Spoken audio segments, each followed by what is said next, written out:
오늘 우리에게 주시는 하나님의 말씀 이사야 38장 1절부터 9절까지 말씀입니다. 이사야 38장 1절부터 9절까지 말씀.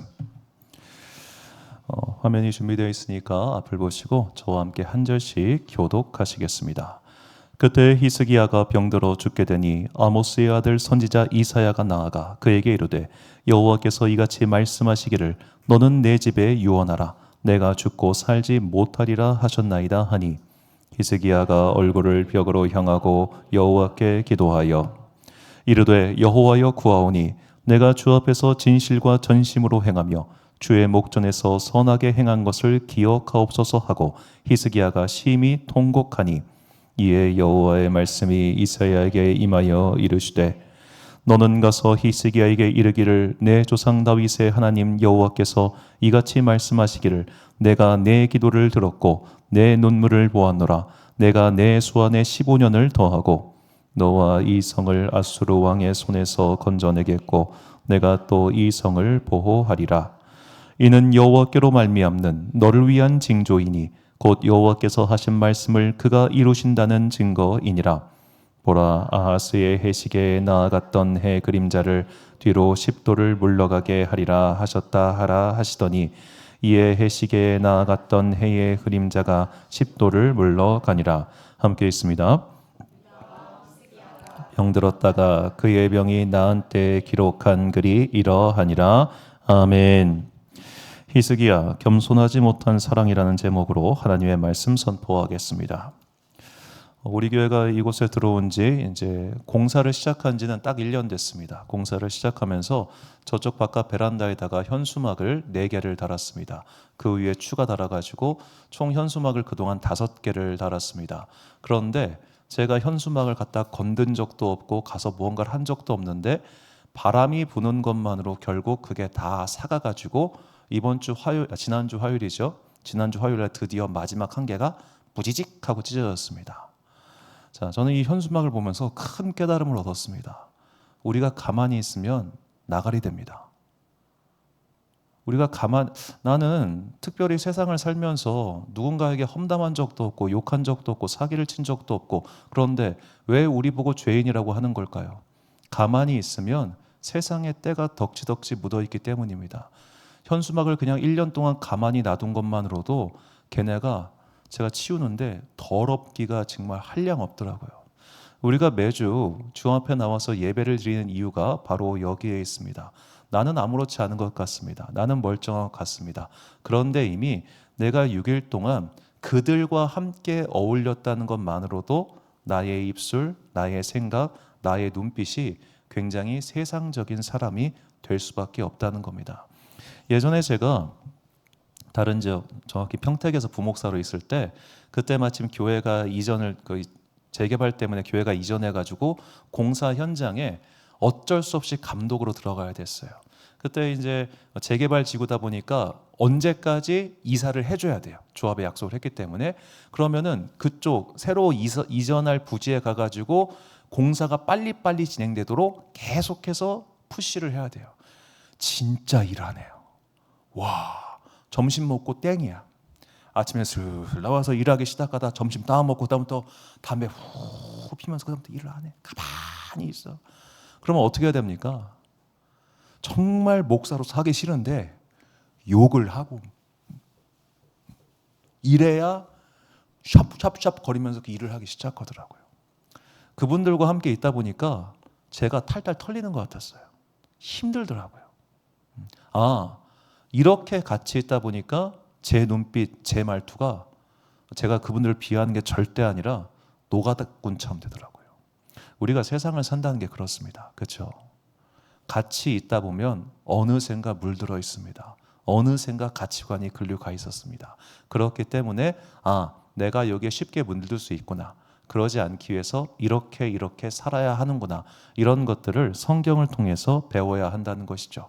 우리는 지금 사실 18주 연속으로 성도는 어떻게 살아야 하는가를 배우고 있습니다. 주제는 성도는 무엇을 해야 하는가인데 신명기 말씀을 통해 다음의 주제로 계속해서 연자 설교를 하고 있어요. 먼저 성실함. 하나님께 성실해야 되는데 성실의 모델이 누구인가? 아브라함과 모세와 다니엘이 성실하다고 성경에서 평가를 받았습니다. 두 번째로 하나님을 경외해야 되는데 성경 안에서 하나님을 경외한 사람들이 누구인가? 이삭과 오바댜와 느헤미야, 요셉, 고넬료, 류디야, 디도, 유스드라는 사람이 하나님을 경외하였다라고 평가를 받았습니다. 그리고 하나님을 사랑했다, 혹은 하나님께서 사랑하셨다라고 평가를 받은 사람은 솔로몬과 다윗과 베드로였습니다. 내용은 당연히 기억이 안 나셔야 합니다. 그래야 제가 다음 주에 또 설교할 거 아니에요. 그렇죠? 다 기록하면 피곤합니다. 자, 이렇게 날마다 여튼 주제를 별로 설교를 하고 있는데 오늘은 그 사랑 네 번째 인물인 히스기야에 대해서 말씀을 선포하고자 합니다. 자, 오늘 본문에서 하나님께서 히스기야를 이렇게 사랑하셨다고 말합니다. 본문 17절을 보니까 보옵소서 내게 큰 고통을 더하신 것은 내게 평안을 주려 하심이라. 주께서 내 영혼을 사랑하사 멸망의 구덩이에서 건지셨고 내 모든 죄를 주의 등 뒤에 던지셨나이다. 자, 주님께서 내 영혼을 사랑하셨다라고 히스기야가 고백을 합니다. 흔한 표현입니다. 매우 흔한 표현인데 왜 중요한가? 히브리어 단어가 특별하기 때문입니다. 여기서 사랑하다라고 번역한 히브리어 단어는 카샤크라는 단어인데 이것은 연합하다, 꼭 붙다, 강렬히 원하다, 결합하다라는 뜻으로 주로 남녀 간의 사랑, 끌림을 표현할 때 사용합니다. 부부 간의 사랑이 아닙니다. 남녀 간의 사랑입니다. 부부 간에는 끌어안는 걸 싫어하더라고요. 덥다고. 자, 그래가지고 남녀 간에 이렇게 서로 강렬하게 껴안고 원하는 그런 사랑을 카샤크라고 하는데, 자, 중요한 거. 이 단어를 가지고 하나님께서 누군가를 사랑하셨다라고 표현된 인물이 히스기야뿐입니다. 성경 안에서 유일하게 히스기야에 대해서만 하나님께서 내가 너를 꽉 끌어안았어. 내가 너를 꽉 붙들고 있어.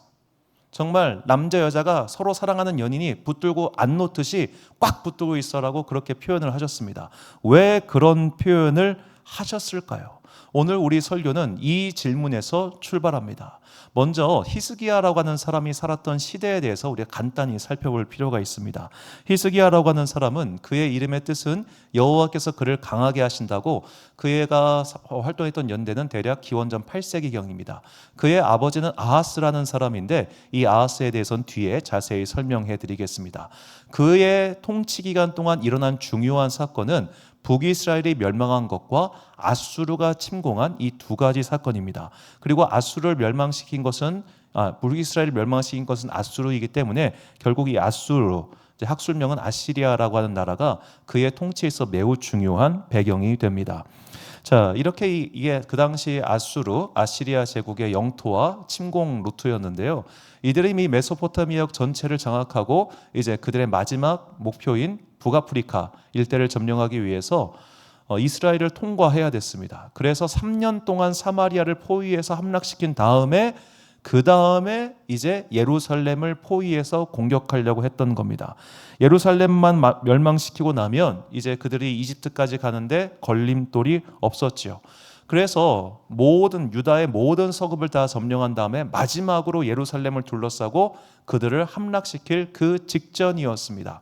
그때 하나님께서 히스기야와 예루살렘에게 은혜를 베푸사 그들을 포위하고 있던 모든 군대를 물리쳐 주십니다.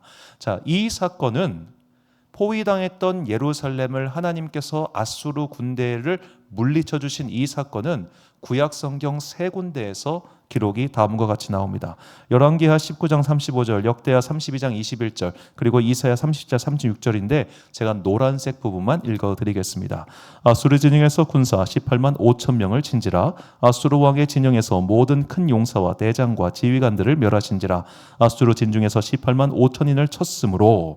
자, 이렇게 하나님께서 그들을 물리치셨다는 기록이 세 번에 걸쳐 등장합니다. 출애굽 사건을 제외하고 구약 성경 전체에서 한 가지 사건이 여러 책에 나온 건 이거밖에 없습니다.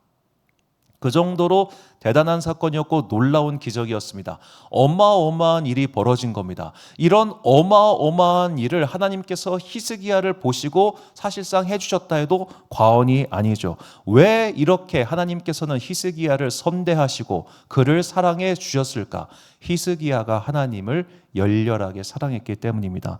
열왕기하 18장 5절과 6절 보니까 히스기야가 이스라엘 하나님 여호와를 의지하였는데 그의 전후 유다 여러 왕 중에 그러한 자가 없었으니 곧 그가 여호와께 연합하여 그에게서 떠나지 아니하고 여호와께서 모세에게 명령하신 계명을 지켰더라. 아멘. 자, 여기서 중요한 단어는 연합하다라고 하는 단어입니다. 자, 저 연합하다라고 하는 단어는 이제 다바크라는 말인데 착 달라붙답니다. 아까 나왔던 단어와 거의 의미가 유사합니다. 그런데 이 단어가 처음 언제 나오냐면 창세기 2장 24절에서 남자가 부모를 떠나 그의 아내와 합하여라고 할 때 저 단어를 사용합니다. 자, 이 다바크라고 하는 단어는 구약 성경 전체에서 거의 다 남녀 간의 결합을 사용할 때 씁니다. 이 단어를 가지고 내가 하나님과 연합했습니다 라는 표현이 나오는 인물 또한 히스기야밖에 없습니다. 히스기야는 하나님을 사랑했습니다. 어떻게 사랑했냐? 마치 이성 간에 사랑하듯이 그를 열렬히 사랑하는 사람이 히스기야입니다. 유일한 인물입니다. 유일한 인물. 제가 아는 한 목사님께서 정말 이제 이분이 늦게 예수님을 만났어요. 40대 중반 정도에 예수님을 늦게 만나셔가지고 심장병으로 인해 거의 죽어가는 때였어요.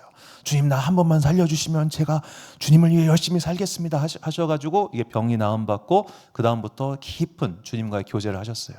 이분이 식사를 하실 때도 싱글이셔가지고 식사를 하실 때도 어떻게 하셨냐면 밥을 드시면서 예수님, 오늘 밥이 너무 맛있습니다. 주님께서도 제가 맛있게 먹고 있는 거 지켜보고 계시죠? 누가 볼 땐 미친놈 같잖아요. 그렇죠?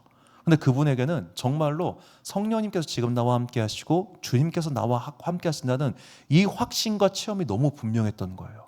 삶이 행복한 거예요. 즐거운 거예요. 동시에 주님께서 나를 함께 지금 지켜보고 계시기 때문에 나는 지금 나의 삶을 똑바로 살아야 되는 게 분명히 체험 가운데 있었던 사람입니다. 히스기야가 이런 식으로 살았다는 거예요. 하나님께서 나와 함께 계셔. 내가 그분을 너무 사랑해. 내가 그분을 사랑하기 때문에 어떻게 행동해야 내가 그분을 기쁘시게 할 수 있을까? 그래서 그가 왕에 부임되자 왕위에 오르자마자 바로 우상과 산당을 제거하고 모세의 계명을 따라서 열심히 살기 시작한 겁니다. 그분을 사랑하기에 그분이 기쁘실 만한 행동을 한 것이죠. 여기까지만 보면 그래, 하나님을 사랑해서 복 받았구나, 오케이 라고 끝낼 수 있습니다. 더 중요한 게 있습니다. 바로 그의 아버지가 누구냐 이겁니다. 여러분 혹시 본때 없이 자랐다라는 말을 누군가에게 들어보신 적이 있습니까? 전 있습니다. 그때 그 충격을 잊을 수가 없습니다. 나보고 본때 없이 자랐다니, 세상에. 나 정말 우리 엄마가 나 그렇게 키우지 않았는데. 자, 본때 없이 자랐다고 하는 건 사실 심한 욕이죠. 엄마 아빠한테 뭘 배웠냐, 그런 소리입니다. 자, 우리는 안타깝지만 부모에게서 배웁니다. 좋은 것이든 나쁜 것이든 말이죠. 한 조사에 따르면 알코올 중독자의 자녀가 알코올 중독자가 될 확률은 적게는 30%, 많게는 90%라고 합니다. 자, 부모가 나쁜 습관이 있으면 신기하게도 자식은 닮습니다. 부인하고 싶겠죠. 내 자식이 이런 습관이 갖고 있는 거는 그놈 때문이야 라고 생각이 들겠지만 당신 때문이요. 바뀔 수가 없는 거예요. 참 따르기 어려워요. 자, 이렇게 부모가 부모의 영향을 자식이 받는다고 이야기할 때 그렇다면 도대체 히스기야의 아버지 아하스는 어떤 사람이었길래 이렇게 히스기야가 하나님을 사랑하고 하나님과 강렬히 연합한 존재였던가? 아하스에 대한 평가입니다. 열왕기하 16장 2절부터 4절까지 말씀 보니까 아하스가 왕이 될 때 나이가 20세라 예루살렘에서 16년간 다스렸으나 그의 조상 다윗과 같이 아니하며 그의 하나님 여호와께서 보시기에 정직히 행하지 아니하고 이스라엘의 여러 왕의 길로 행하며 또 여호와께서 이스라엘 자손 앞에서 쫓아내신 이방 사람의 가증한 일을 따라 자기 아들을 불 가운데로 지나가게 하며 또 산당들과 작은 산 위와 모든 푸른 나무 아래에서 제사를 드리며 분향하였더라. 자, 아하스는 어떤 왕이었는가? 배교자였습니다. 하나님을 믿는 사람이 아니었습니다. 아니 어쩌면 그는 열렬하게 하나님을 미워하는 사람이었을 수도 있습니다. 왜냐? 역대하 28장을 보니까 아하스에 대해서 이렇게 말합니다. 자, 그가 곤고할 때에 더욱 여호와께 범죄하여 나도 그 신에게 제사하여 나를 돕게 하리라. 그 신이 아하스와 온 이스라엘을 망하게 하였더라. 하나님의 전의 기구들을 부수고 또 여호와 전 문들을 닫고. 이게 히스기야의 아버지가 한 일입니다. 히스기야의 아버지는 여호와께 더욱더 범죄했습니다. 제가 그의 행동을 볼 때 그는 하나님을 미워했던 게 분명합니다. 가끔씩 이런 사람도 있습니다. 하나님을 미워하기 때문에 더욱더 적극적으로 교회를 싫어하고 교회 다니는 것을 거부하는 그런 사람들 말이죠. 아하스가 그런 사람이었던 겁니다. 자, 부전자전이라는 말도 있는데 히스기야는 아하스의 그런 점을 요만큼도 닮지 않았던 겁니다. 자, 아까 알코올 중독자 얘기를 드렸죠. 자, 나의 부모가 알코올 중독자라 칩시다. 나도 그럼 반드시 알코올 중독자가 되는 겁니까? 아니죠. 안 마시면 되는 겁니다. 안 마시면 내 안에 알코올 중독 유전자가 있든 없든 그런 일 자체가 없는 거예요. 우리는 참 핑계 많이 대요. 내가 이렇게 사는 건 누구 때문이요? 내가 이렇게 된 건 너 때문이요, 저 때문이요, 뭐 때문이요, 뭐 때문이요. 참 핑계 많아. 하나님은 그런 핑계 안 들으세요. 야, 너의 아버지 때문도 아니야. 너의 할아버지 때문도 아니야. 너의 몫은 너의 일인 거야 라고 분명히 말씀하십니다. 에스겔 18장 20절 말씀 보니까 범죄하는 그 영혼은 죽을지라. 아들은 아버지의 죄악을 담당하지 아니할 것이요 아버지는 아들의 죄악을 담당하지 아니하리니 의인의 공의도 자기에게로 돌아가고 악인의 악도 자기에게로 돌아가리라. 아멘 하세요. 우리는 사실 부모와 관계없습니다. 물론 부모로부터 좋은 습관, 좋은 것들을 물려받을 수 있습니다. 그러나 내 인생은 내가 책임져야 하는 겁니다. 냉정하지만 그게 현실입니다. 부모가 내 인생을 대신 살아줄 수 있는 것도 아니고 내 인생을 책임져 주는 것도 아닙니다. 내가 내린 선택에 대해서 엄마가 그때 거기 가라고 했잖아. 내가 그래서 갔잖아. 해봤자 소용없어요. 네 성적은 돌아오지 않아. 내가 선택한 거예요. 그 결과는 누구에게도 미룰 수 없습니다. 마찬가지로 오늘 내 삶의 선택은 결국 내가 한 겁니다. 그렇다면 그 책임도 내가 져야 되는 것이죠. 냉정한 일입니다. 자꾸만 그런 것에 대해서 하나님 탓하거나 부모 탓하거나 남 탓해서는 삶의 절대로 변화가 일어나지 않습니다. 인정해야 됩니다. 끊어야 합니다. 바뀌어야 됩니다. 히스기야가 왜 하나님을 사랑했는지 그 이유는 나오지 않습니다. 그러나 그는 분명히 아버지와는 다른 삶을 살았습니다. 나는 저렇게 살지 않을래. 나는 저 길을 따르지 않을 거야. 그가 결단하고 그 길을 갔기 때문에 그는 하나님께서 사랑해 주셨고 하나님께서 그의 삶 가운데 여러 기적과 은혜를 베풀어 주셨습니다. 오늘 우리 앞에도 선택지가 놓여 있습니다. 그 길을 따라갈 것이냐 아니면 다른 삶을 선택할 것이냐. 그 길을 따라가는 건 사실 쉽습니다. 왜? 나도 사실은 이미 기질이 그렇게 됐거든요. 나도 사실은 이미 그거랑 비슷한 성향을 갖고 있거든요. 그러니까 그 길을 가는 건 쉬워요. 아버지 따라서, 엄마 따라서, 할아버지 따라서, 누구 따라서 그 길 가는 거 쉬워요. 제가 아는 목사님네 집안 이야기입니다.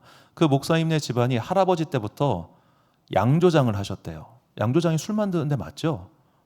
그러니까 술을 만들어서 돈을 많이 번 거예요.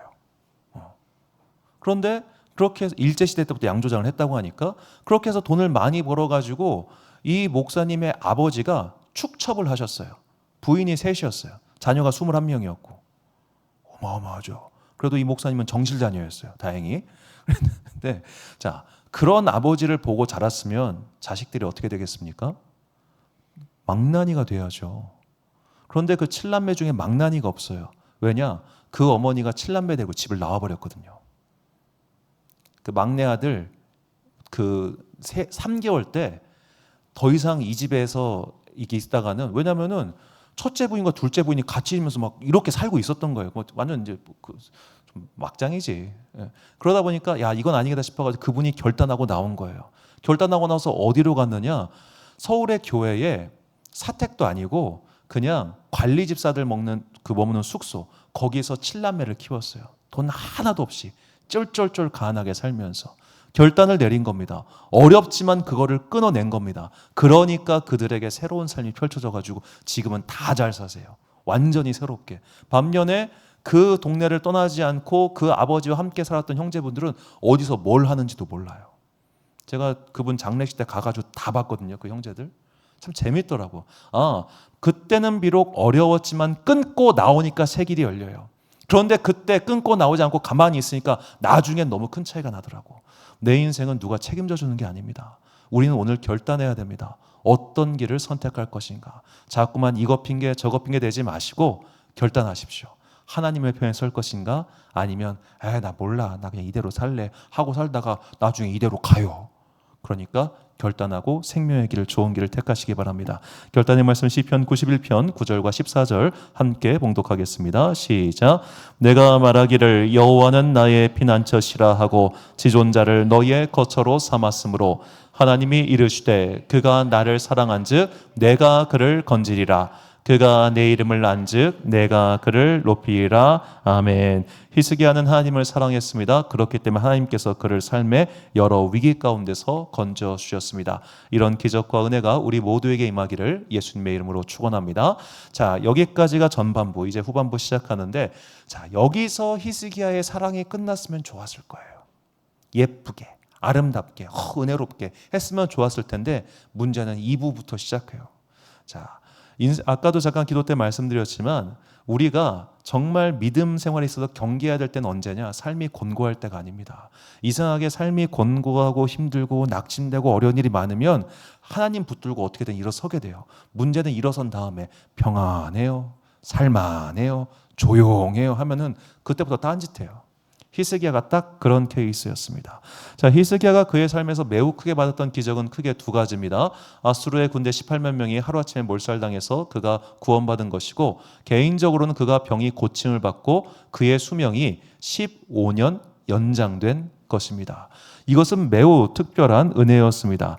자, 히스기야가 아팠습니다. 아팠는데 굉장히 심하게 아팠어요. 그래서 하나님께서 선지자 이사를 보내셔가지고 너 죽어, 유언 남겨놔라, 언제 죽을지 알려준다. 이것도 은혜죠, 그렇죠? 우리가 언제 죽을지 아는 것도 은혜예요. 그런데 그리고 딱 이사가 왔는데 히스기야가 살려주세요 하면서 벽에다 눈을 대고 펑펑 울면서 기도했어요.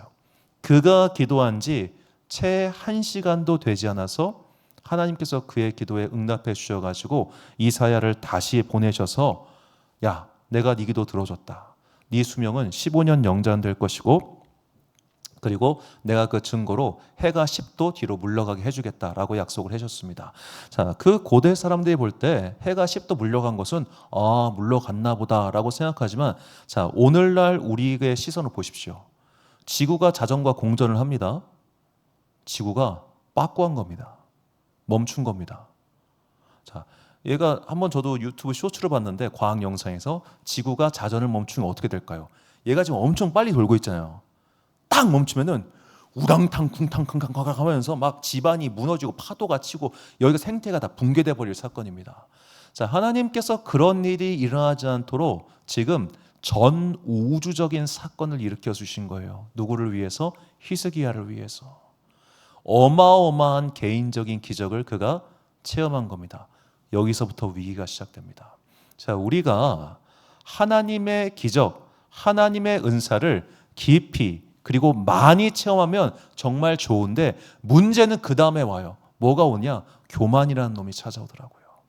내가 병 고쳐봤어. 내가 귀신 쫓아내봤어. 내가 이것도 해보고 저것도 해보고 이것도 해보고 다 해봤어. 그런 분들이 꼭 하는 말이 있어요. 저 목사는 영권이 없어. 그걸 네가 어떻게 하냐?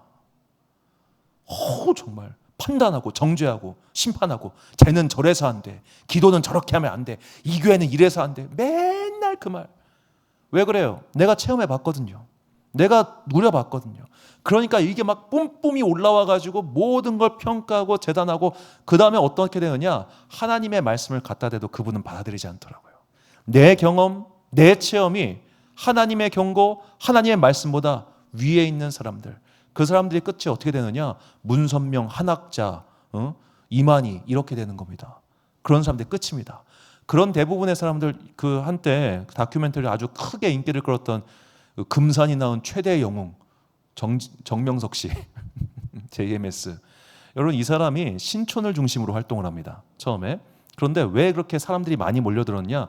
여러분 이대 연대 청년들이 바보겠습니까? 실제로 그 사람이 예언의 은사가 있었어요. 그래서 야 내일 뭐 어떻게 될 것 같으니까 너 조심해라고 하면 반드시 그 일이 일어났다고 합니다. 그러니까 수많은 젊은이들이 그 사람한테 모인 거예요. 그 젊은이들 한 100명 되는 젊은이들 중심으로 금산 땅에다 큰 땅 사가지고 거기서 전국에 있는 대학생들 몰려다가 메스 잔치를 그 메스 대회라고 하죠. 그 하면은 그 여름 같은 때 여름 방학 때 1,500명에서 2,000명이 모였다고 합니다. 대학생들이 전국에서. 그러니까 거기에 카이스트생이 있고 서울대생이 있고 이러다 보니까 아 여긴 뭔가 있나 보다 해가지고 JMS가 그렇게 커진 거예요. 은사가 없는 사람은 그런 단체를 키울 수가 없습니다. 은사가 있었고 능력이 있었습니다. 대부분의 이단 사이비들은 다 그런 거 갖고 있었던 사람들입니다. 그들을 통해서 병이 치유받았고 예언의 은사가 일어났습니다. 그런데 그들이 거기에 취해버린 거예요. 그 다음부터는 그 누구의 말도 들어오지 않아요. 히스기야가 놀라운 경험을 했습니다. 그러고 나니까 그에게 뿜뿜이 생겼습니다. 병도 나았습니다. 수명도 보증을 받았습니다. 그리고 하나님께서 그에게 복을 주셔가지고 그의 나라가 평안하게 하셨고 이제 경제적인 문제가 해결됐습니다. 자, 건강해요? 돈 문제 해결됐어요? 그러면 그때부터 그의 인생은 경계해야 되는 거예요. 오늘 내가 건강하다? 딱히 돈 문제에 어려움이 없다? 자식들 잘 크고 있다? 그렇게 심하게 기도할 제목 없는데 경계해야 됩니다. 그때가 사람이 제일 위험할 때입니다. 히스기야가 그렇게 됐습니다. 그때부터 그 위험에 빠지기 시작합니다. 자, 저쪽 먼 나라 바벨로니아에서 사신이 왔습니다. 바벨로니아는 아수르 밑에 있는 도시국가였는데 아수르에게 이렇게 눌려 있다 보니까 소시탐탐 내가 저것들 몰아내가지고 이렇게 해야지 그런 생각을 품고 있었던 도시국가였어요. 이 바벨론에서 저 멀리 히스기야한테까지 사신을 보낸 겁니다. 아마도 아수르의 군대가 거기서 졌다는 소식을 들으니까 쟤네 뭐 있나? 하고 사신을 보냈을 거예요. 그 사신이 오니까 히스기야가 신나가지고 야 이웃나라 대통령이 나를 알고 있대. 그런 거 있잖아요. 괜히 막 야 우리나라가 부강해졌나 봐. 쟤들 대통령이 와가지고 막 이거 에이펙도 참석해주고 막 이래가지고 신나가지고 막 성전 곳간을 열고 봐봐. 우리 이렇게 부자야. 우리는 너희랑 지금 경제적 교류를 맺을 만한 충분히 가치가 있는 나라야. 우리 성장 잠재력이 뛰어나. 이런 식으로 자랑을 한 겁니다. 자, 그 자랑 속에는 하나님이 없었습니다. 그래서 하나님께서 선지자 이사야를 보내셔가지고 너 바벨론 사자 앞에서 그렇게 자랑질했지? 앞으로 너의 후손들이 다 그리로 끌려갈 거야 라고 경고를 날립니다. 자, 하나님께서는 선지자 이사야를 통해서 히스기야가 죽을 것을 알려주셨습니다. 그때 히스기야는 어떻게 했습니까? 울면서 통곡하며 기도합니다. 자, 이번에도 하나님께서 경고하셨습니다. 너 그렇게 하면 이렇게 될 거야. 경고하셨을 때 히스기야가 뭐라고 이야기를 하는가? 이사야 39장 8절 말씀에 히스기야가 이사야에게 이르되 당신이 이른바 여호와의 말씀이 좋소이다 하고 또 이르되 내 생전에는 평안과 견고함이 있으리로다 하니라. 자, 경고를 했습니다. 아, 네. 너 그러면 이번 중간고사 망해. 아, 네. 너 그러면 나중에 대학 못 가. 아, 네. 너 그러면 나중에 좋은 직장 못 얻어. 아, 네. 이거예요. 뭡니까? 마이 동폰입니다. 들을 생각이 없다는 겁니다. 너는 직거래라 차는 간다 이거예요. 왜 이렇게 됐습니까? 교만해진 겁니다. 왜 이렇게 됐습니까? 모든 것이 완벽하게 구비됐기 때문입니다. 더 이상 삶에 아쉬울 게 없습니다. 더 이상 기도할 제목도 없습니다. 그러니까 나는 내 갈 길 간다 이거예요. 그가 뭐라고 말하든 말든 이게 히스기야의 말년의 모습이었습니다. 자, 이런 히스기야의 말년의 모습은 결국 공동체에게 큰 비극을 안겨다 주는데 그 비극은 바로 그의 아들 때에 일어납니다. 자, 히스기야의 아들이 므낫세입니다. 이 므낫세가 어떤 왕이었는가? 열왕기하 20장 21절과 21장 1절 말씀 보니까 히스기야가 그의 조상들과 함께 자고 그의 아들 므낫세가 대신하여 왕이 되니라.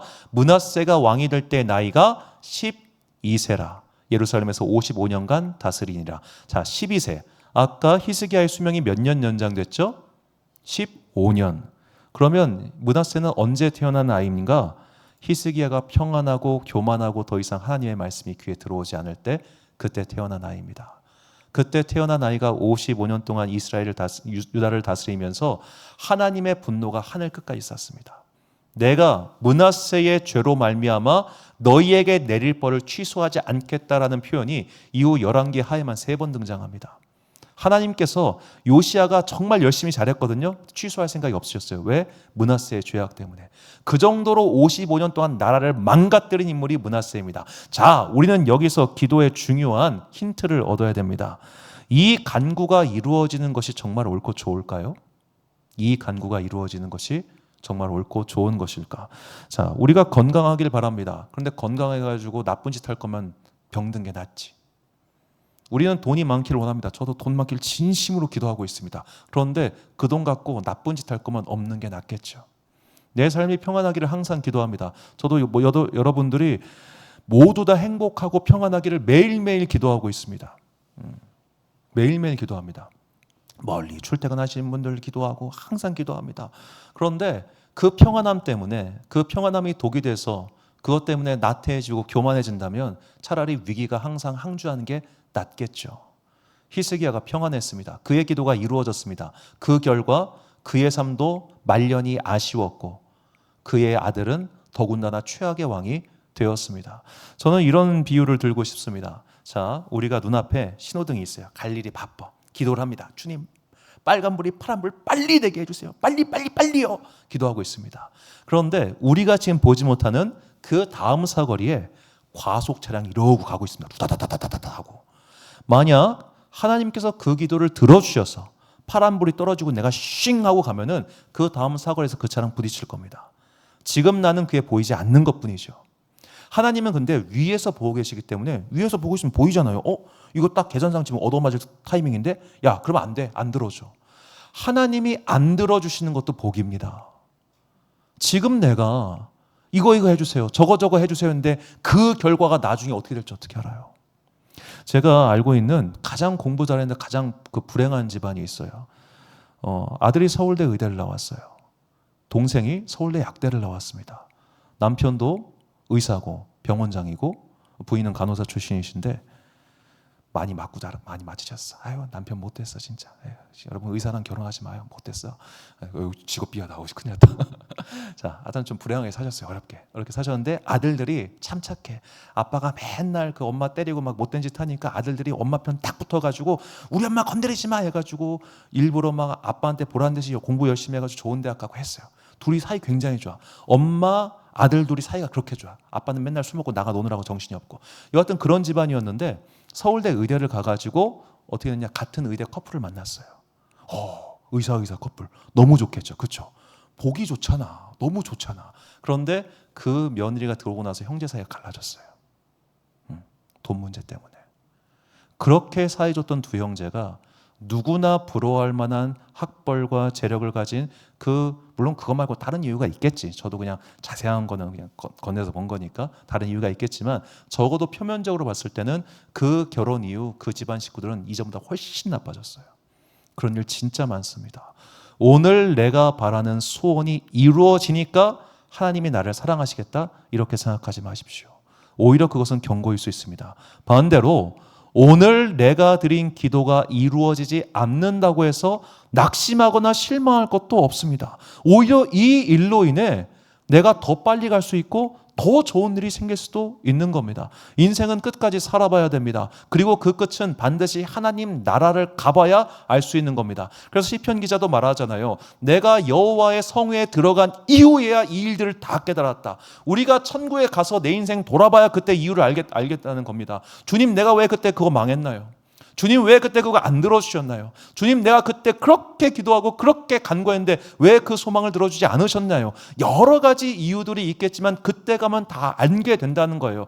그러므로 우리가 이 땅을 살아가는 동안 정말로 필요한 게 무엇이냐? 하나님을 깊이 사랑하고 그분을 신뢰하며 의심하지 않고 이 길을 가는 겁니다. 때로는 어려운 일도 있겠죠. 그러나 그 어려운 일로 인하여 우리가 더 잘 살게 될 겁니다. 때로는 평안할 때도 있겠죠. 그러나 평안할 때 우리는 더욱더 경계하고 기도해야 됩니다. 그래야 흔들리지 않는 믿음의 반석 위에 서서 마침내 우리에게 주실 구원의 영광을 성취할 수 있는 것입니다. 사랑하는 우리 모든 성도 여러분, 우리가 살아가는 동안 좋을 때도 있고 나쁠 때도 있을 겁니다. 그러나 좋을 때도 감사하시고 나쁠 때도 감사하십시오. 좋을 때도 기도하시고 나쁠 때도 기도하십시오. 평안할 때도 기도하시고 안 좋을 때도 기도하십시오. 결국 그 믿음의 중심 잡기가 우리의 삶을 좋을 때는 교만하고 나쁠 때는 낙심하는 이런 왔다 갔다 하는 무게 없는 신앙이 아니라 그러거나 말거나 나는 나의 길을 끝까지 간다라고 하는 믿음의 단단한 사람들의 길을 따라갈 수 있게 해줄 것입니다. 결단의 말씀 골로새서 4장 2절 말씀을 우리 같이 한 목소리로 봉독하겠습니다. 시작. 기도를 계속하고 기도에 감사함으로 깨어 있으라. 아멘. 사랑하는 주의 자녀 여러분, 우리 모두 어려울 때나 힘들 때나 기쁠 때나 슬플 때나 눈물이 날 때나 안 날 때나 항상 기도함으로 깨어 있어서 우리에게 주신 이 구원의 길 끝까지 걸어가 마침내 우리를 위해 예비된 그 의의 면류관 모두 취하는 여러분과 제가 되시기를 주의 이름으로 축원합니다. 우리 함께 찬양 날 구원하신 주 감사 올린 후에 기도와 축도로 예배를 마치겠습니다.